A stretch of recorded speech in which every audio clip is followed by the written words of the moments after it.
Jetzt wo помнят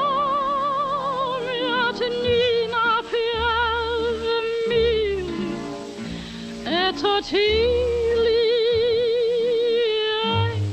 Раз, еще много раз, эх, раз, еще много раз.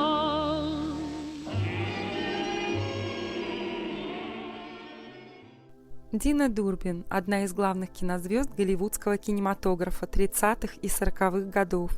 Ее харизма и красота покорили многих зрителей как в Америке, так и на других континентах.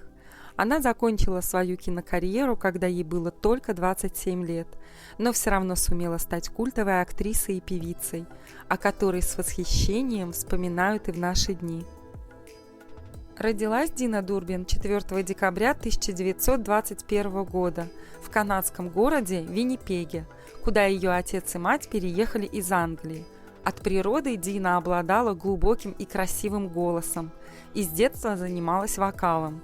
Уже в подростковом возрасте ее стали приглашать для выступлений в радиопередаче «Шоу Эдди Кантера». Здесь Дина исполняла популярные песни и оперные арии. На даровитую юную певицу обратили внимание кинопродюсеры, и в 1936 году Дина снялась в своем дебютном фильме короткометражке «Каждое воскресенье». В 1937 году крупная киностудия Universal подписала с Дурбин долгосрочный контракт. Первая картина с Диной, снятая на этой студии, получила название «Три милых девушки». Эта картина была очень успешной. Она не только сделала Дурбин популярной, но и буквально спасла Universal от банкротства.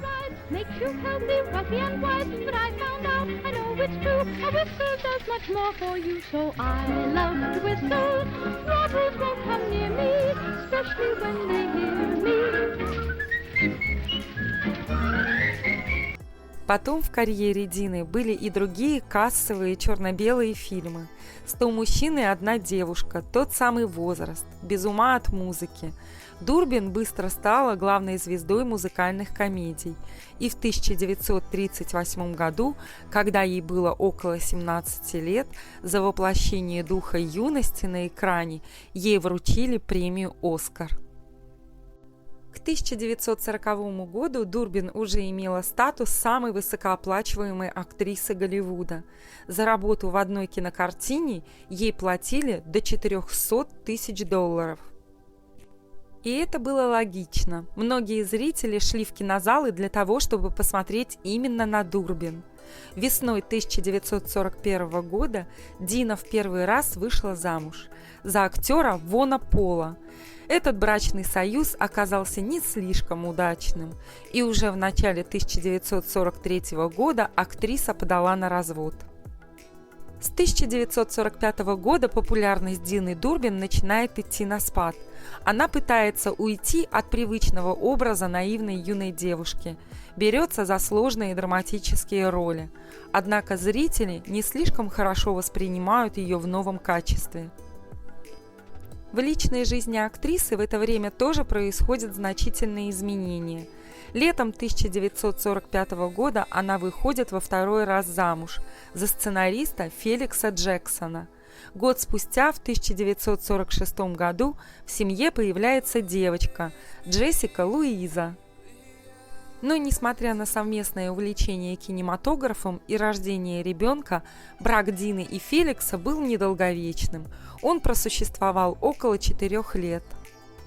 В 1948 году руководство Universal Pictures разорвало контракт с Диной Дурбин, мотивировав это тем, что актриса из-за возраста уже не подходит для ролей юных красавиц, а в каких-либо других амплуа интереса для студии не представляет.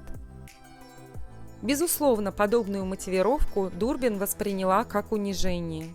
В этот непростой период поддержку ей оказал французский режиссер Чарльз Дэвид. Они были знакомы уже несколько лет. Чарльз в 1945-м снимал Дину в своей ленте «Леди в поезде». В итоге в 1950 году актриса вышла за него замуж и уехала с ним в Европу, в Париж. А вскоре Дина родила от своего третьего мужа сына Питера.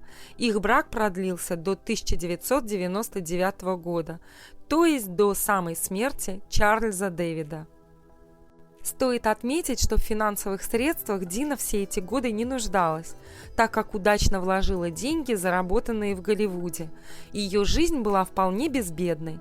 Она много путешествовала вместе с супругом, посещала музыкальные концерты и театральные постановки. Карьера Дины Дурбин в кино фактически закончилась в 1948 году, но благодаря сыгранным ролям ее имя еще долго оставалось на слуху. Знали о такой актрисе и советские зрители. Многие кинофильмы с ее участием показывали в СССР, как во время войны, так и в послевоенные годы. В частности, в Советском Союзе демонстрировались такие фильмы, как «Серенада солнечной долины», «Тарзан», «Девушка моей мечты», «Сестра его дворецкого». Последняя из перечисленных лент примечательна еще и тем, что там Дина блестяще исполняет 3 знаменитых русских романса «Эй, ямщик, гони-ка к яру», «Две гитары за стеной» и «Отвори потихоньку калитку». После окончания своей карьеры в Голливуде Дина Дурбин не давала интервью представителям прессы. Исключение было сделано лишь в 1983 году для журналиста Дэвида Шимана, и после этого она вновь предпочла жить в безвестности и не привлекать к себе внимания. Известно, что, став вдовой в 1999 году, Дина Дурбин переехала из Парижа в близлежащий городок Нофль-ле-Шато. 30 апреля 2013 года Питер Дэвид, сын актрисы, сообщил о ее кончине. Позднее выяснилось, что 91-летняя Дина Дурбин умерла за 10 дней до появления данного сообщения, то есть 20 апреля.